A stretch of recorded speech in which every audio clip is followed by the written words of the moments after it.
I mean, it's tough because the new music world defines composer, I think, differently. Well, definitely differently than the music industry does. Sure, yeah. And I do think differently than I would.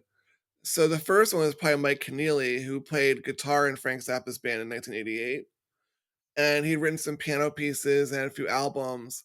And I started online communication with him when I was a teenager. I emailed him out of the blue. And then we kind of struck up a friendship. And his music was so different than Frank's. And that was what was interesting to me. The way that sounded, and I could talk to him about, like, how it was built as I went through all his songs. His album called Boil That Dust Back, and together we went through every single song, and I was like, "How'd this part work? How did you think of this idea?" And we kinda, like, dissected the whole thing. It really helped me think about music, but he would also give me impossible homework assignments. So, I Mm. think if he was kinda like, "I don't feel like talking to this teenager now," I think he'd give me an assignment to get me to go away for a little while. I'm not sure about that, but it's possible. Yeah.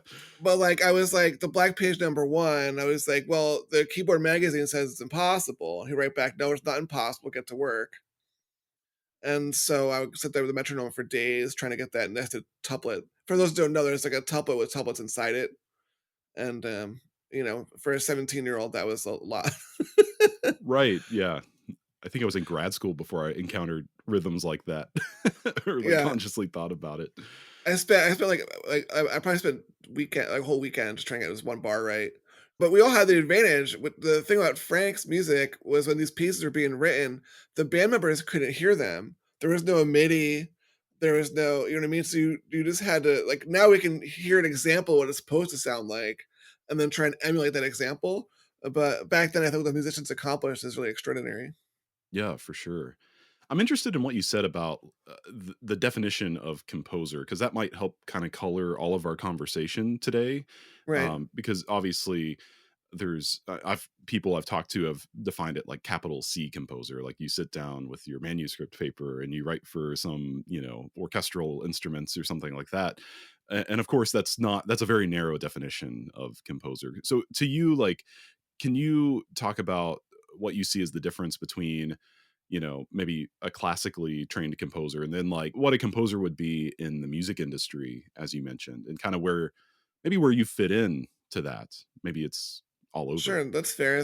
Yeah. So, in the music industry, a composer is anyone who creates music, even the lyrics, right? If you're a lyricist, you're also a composer, which isn't the way it is in the other countries. So, other countries are really specific about the difference in lyricists and composers.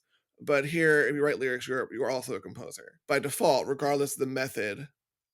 But I would say that Taylor Swift is a composer in my definition of it, in the sense it's I sometimes have this feeling, and this might offend a lot of people, and I apologize in advance, but I get this feeling that somewhere in the mid to late 20th century, it got walled off where academia created their own alternate history of music and let those who be composers and excluded everybody else, probably the detriment of everybody, right? Because, like, I think that there's enough room in the world for everyone to express themselves musically with whatever abilities are ingredients that they have, and that I'm not going to judge someone else's expression to be not composerly or composerly.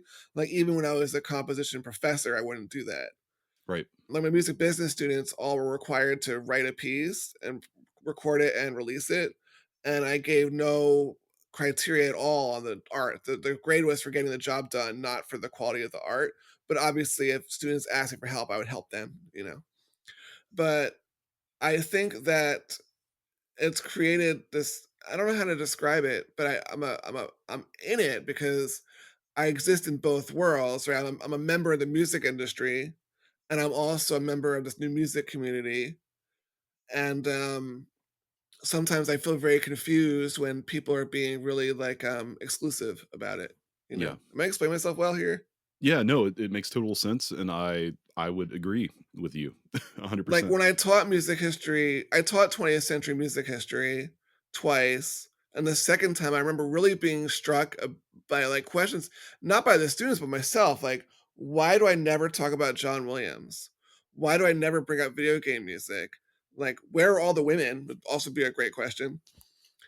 and feeling like I wanted to rebel against the narrative. I never got a third chance to teach that class, but when I did teach a 21st century graduate theory course, I was able to bring in all kinds of music. We did Hamilton, we did Anna Klein. I mean, Anna Klein obviously is a new music composer, a very talented one. But Yeah. I was able to create my own kind of world of 21st century music that I felt included everything, or was inclusive enough so you could extrapolate that I am including everything.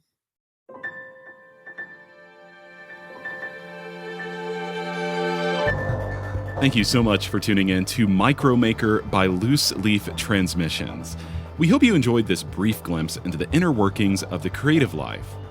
If this resonated with you, be sure to check out the full conversation on Music Maker with Tyler Kline, a podcast exploring craft and process, philosophy and inspiration, and the honest, often messy parts of being an artist, creative uncertainty, purpose and identity, and resilience.